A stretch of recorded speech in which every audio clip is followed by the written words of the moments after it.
Empire.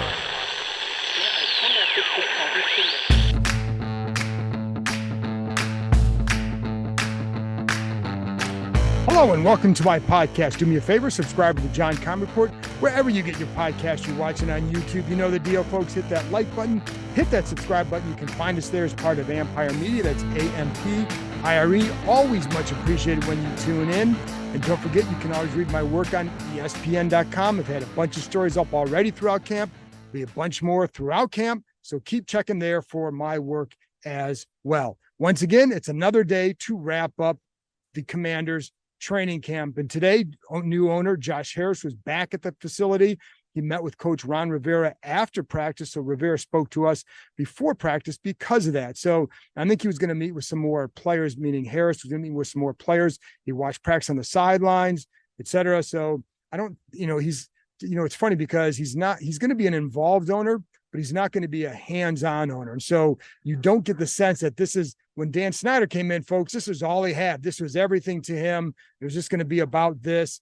With Josh Harris, this is a huge part of what he wants to do and who he is, but it's not going to be the only thing he has going on, which means he'll hire people he can trust and he's going to let them do their job. And that's something that would differentiate him from the previous owner. Anyway, today was another day where there's a lot of chirping. Once you start getting more contact and all that, you start getting more chirping going on. And that's certainly what's going on today. Nobody louder than Chase Young, except for Offensive Coordinator Eric Bieniemy. So I'm going to start with him because it was a day where he was quite noticeable with what he had to say throughout practice. And listen, one thing we know is he takes a very no-nonsense approach, and he really is about the work. He wants to get the work in. So if there's extracurricular BS in his mind, that's not going to help them. So, for example, today there was, after one play, I don't remember what the play was, but there was a little bit of a half skirmish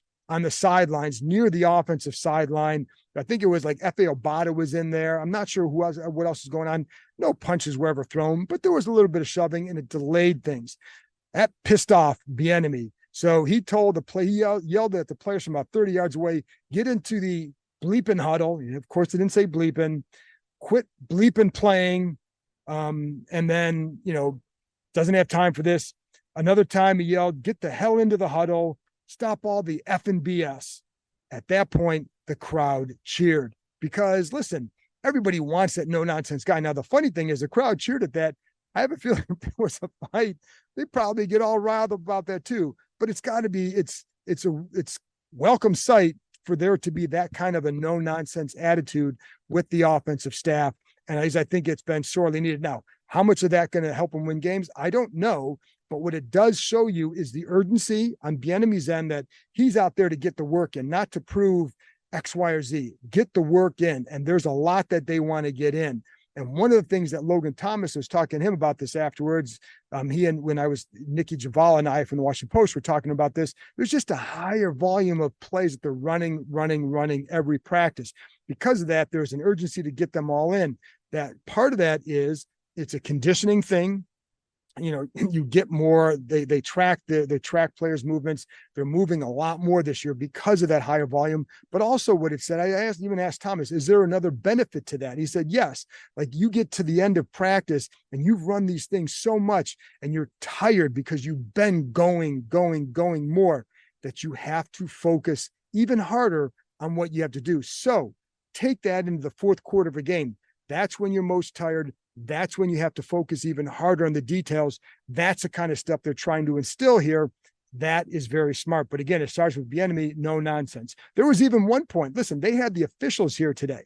So there's one point and they were down around the 2-yard line or so. There was a penalty, and I think I can't remember what it was. I don't remember. It was like an illegal touching penalty or something like that.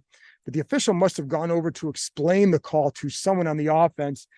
Bieniemy, again, about 30 yards away, was not having it.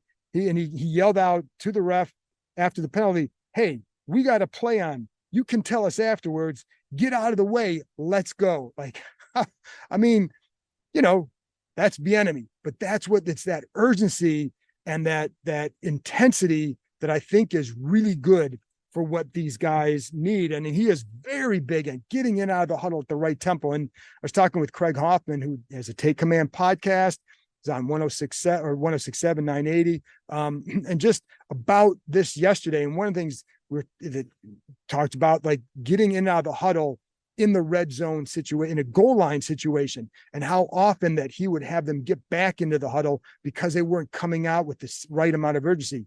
Well, today, as Hoffman pointed out, you didn't see him having them get back in the huddle in the goal line areas. That's a good thing. And when you look at, and one of the things I want to talk about is the offensive growth versus the defense growth, because a lot of people get wrapped up into the daily, oh my God, the offense had a good day or a bad day. Well, listen, man, this is, and I've kind of asked Rivera about this, and it's not to make excuses for the offense, because I have questions about the offensive line. Are they going to be good enough? I wonder, when will Sam Howell get it? I like a lot of what he does. I like his traits, but I like the way he works as well, and his mentality. I think that's conducive to having success in this league, but we don't know when that's going to happen. So you need to see growth, and you can't just measure it like today the defense was much better, because it's a little bit too results oriented. But the other thing is, we're talking about different groups here. The defense, 4th year of the same coordinator, 2nd year in the same coverage system, a veteran group, they're going to look better, and they should. And I think it's a really good group. And there are ways the offense must look better, right? They need to look sharper. They need to have the urgency in and out of the huddle, all those little things that you can do regardless of who's across the field from you. Then with the offense, so they're learning everything. They're installing new offense. They're not running at the same speed they need to be at in a month from now, because they're just not there yet. It takes time. Can they get there? That's the key. And with the offensive line, I'm going to have questions until you see it. They've got to show that they can be an effective unit. I think they're, like I told you before, I think they're better than last year, but how much better? That's the key. We're talking about one of the worst lines in football. To where are they now? I mean, you can't help but be better than last year, but they have to be much better. They have to be more consistent. And if they can be that, then you have a chance. If not, then it's going to be a struggle for a little while. So that's where you need to see the growth. But as far as some of the plays, like I asked Rivera about, again, the growth, and he said and I've talked to players about this too. And like one of the things I see, and I talked to Antonio Gibson about this. And in fact, I'll play that interview for you after this. It's just about a 3-minute audio interview, but I'll play that today. So listen to what he says. And one of the things we talked about is, what are the signs here? And like, it's, are you making the same mistake? So for example, Rivera pointed out there was one player who ran a route the other day where it's, you've got to cut it at a certain angle. Well, he cut it too flat. That allows the corner to get back into the play and prevent the play, right? So a couple of days later, they ran the same route to the other side, but you got to take it at a higher angle, and they did, and they completed it. That's the kind of growth that they need to see, are you getting it? So, and again, we need to see better from the line, but that's going to take that, it's going to be a little bit before we see some of that. School is out and summer is here, so it's time to plan your next family adventure.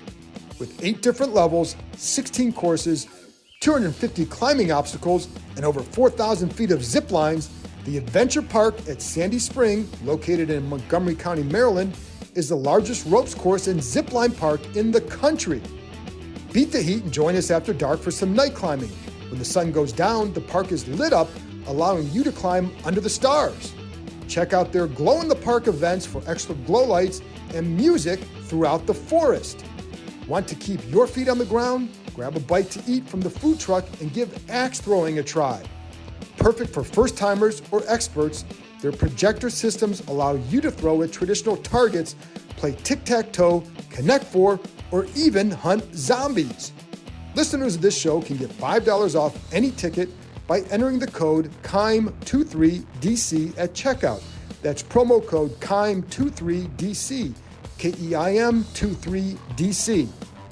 Now open 7 days a week, this is the perfect time of year to get outside and join the adventure at theadventurepark.com. Going back to the Bieniemy yelling at the goal line, on the next play, it was little swing pass to Chris Rodriguez. He was open, kind of stumbled, but he still falls in for a touchdown. It was open. So, and by, here's going, and I'll finish on the Bieniemy section with this. So there was one play where it was a pass to Alex Arma running, he's their fullback right now, and he dropped the ball. Would have been a touchdown. Well, Arma lays on the ground and kind of gets pissed. He's laying on the ground, and Bieniemy got upset with that. That's what he got upset with. He like basically yelled at him to get up off the ground. Don't do that. You're better than that shit. And he's like, he even told him as he's coming off, we can work on catching the ball, but you can't be doing that. And again, that's the kind of stuff that they need here. And I think that it's a kick in the rear end, all that stuff, but that's a good thing for them. The other, and I talked about, how offense using more motion and using more volume, and that's kind of the conditioning thing. The other thing that they're doing is getting the ball more to the backs in space. That's been a big focal point this summer. And watching, again, I talked to you about Brian Robinson catching the ball very well. Had a couple of throws today where he caught the ball. I think there was a touchdown pass from Sam Howell under duress, gets him out to the left flat, touchdown. And when I talked to Gibson, you'll hear this, that he talked about how he's trying to run harder this summer. And you saw that there was one play, he pops a defensive back in the hole, gets him for the touchdown. There you go. That's what they need to see. And it was a pretty good hole too. And actually some of their run game stuff has not been, I know some of the players have been pretty pleased on offense with what they've shown in the run game in particular, more so than in the pass game, which has been a bit up and down. I did think there was a better tempo from the offense in the 11-on-11 section. So, I think there were a couple of times where they were able to get out of the huddle and get into the play and get into the route. It was hit that plan step, get the ball out. Now, some of them were short passes, but that's okay. And one of the things that in talking to Logan Thomas is that the quick game is going to be a bigger part of this offense. And it's funny because last year, when they traded for Carson Wentz, and I know there was a lot of talk about the arm down the field, but one of the things I talked to some coaches here, they felt like the quick game was going to be a bigger part of the equation because he could see over the line. You could get rid of the ball quick, because they always felt like with Taylor Heineke that he delayed on some of that because maybe he didn't see it quite as well. Well, in this offense, it's designed, the quick game is a big part of it. And so they like that. A lot of the underneath stuff.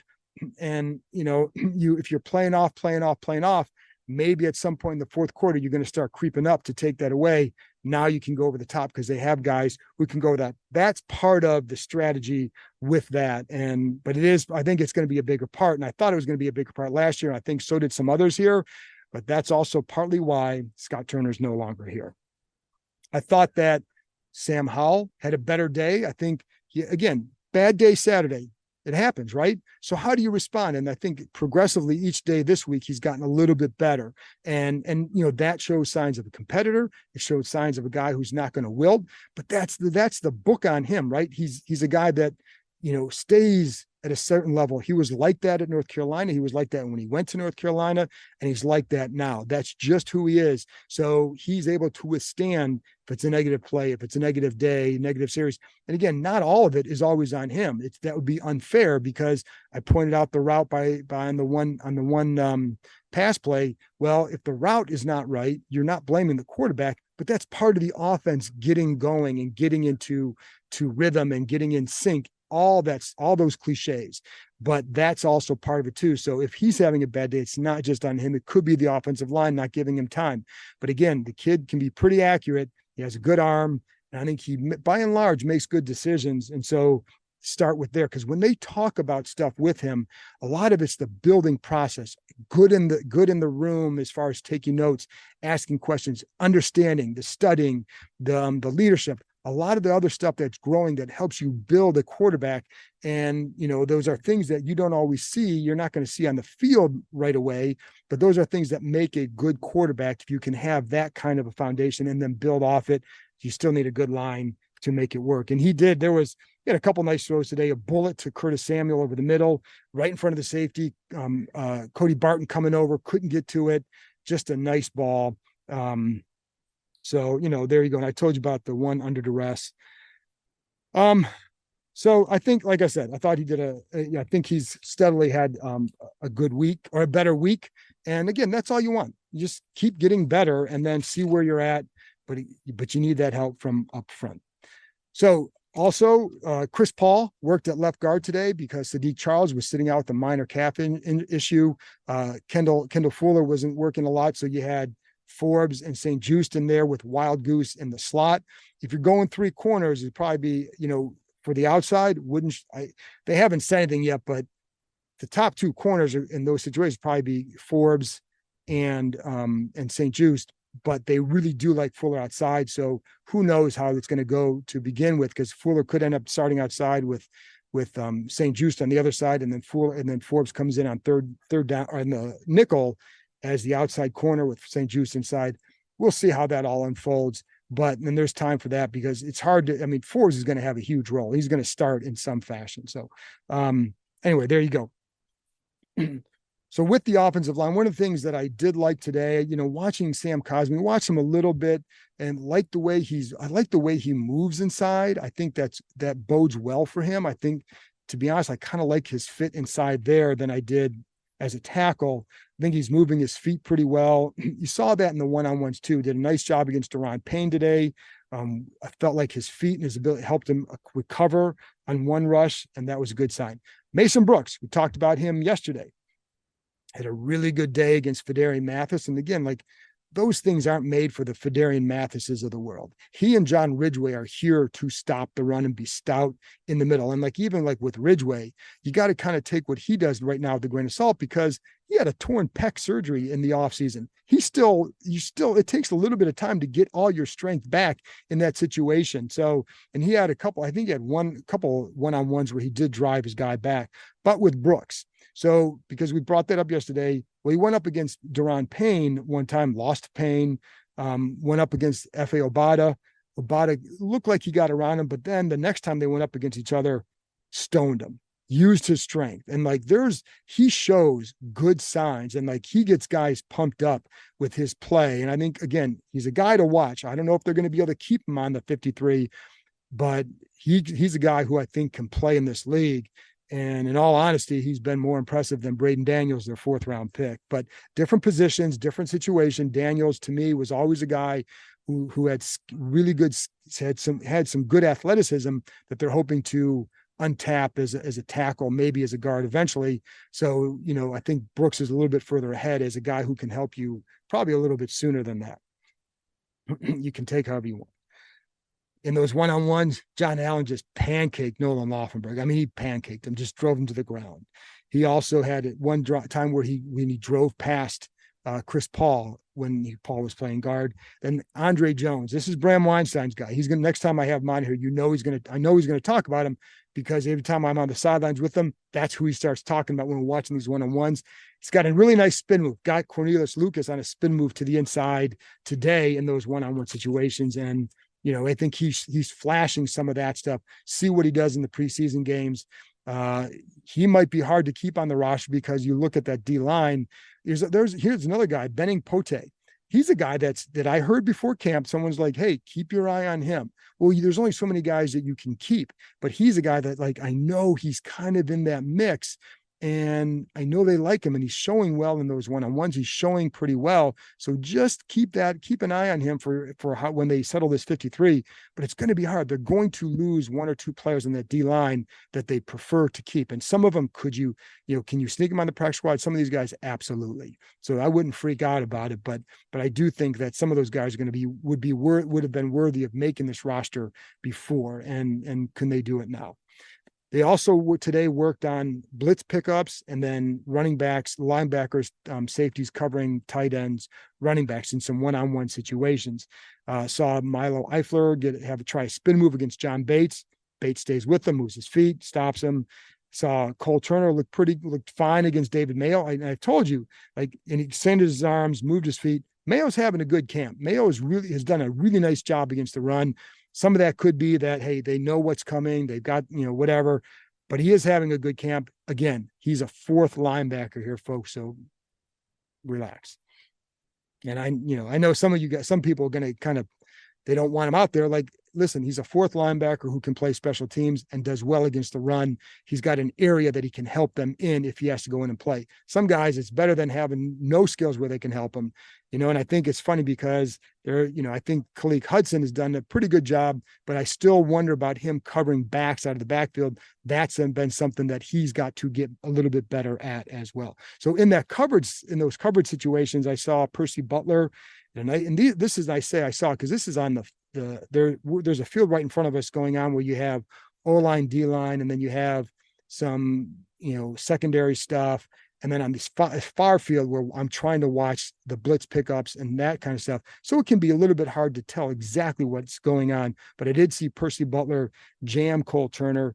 Then he plays, undercuts the route, picks it off. Saw Cody Barton undercut Jarrett Patterson, interception. By the way, in Patterson, there was one time where he struggled a little bit with some of the blitz pickup. I can't remember who that was against. Oh, it was against Jamin Davis. And it's one of the issues. If you want to make it as a third down back, you've got to be able to pick up and handle that particular role. It's not just about catching the ball. It's about protection and catching the ball. So the other thing and the last thing I'm going to talk about, and I've talked about this before, but I really like this, and it's the defense's ability to disguise coverages. And you see it all the time. Like there was one time today where Quan Martin is lining up in the slot. Then at the snap, he starts to slide inside and think, oh, he's going to come off the edge. Well, he doesn't. He slides inside for coverage, and it kind of disrupts the play. I think you see that a lot. Another time, there was one time though, and this is a good job by Howell, because I saw this from him.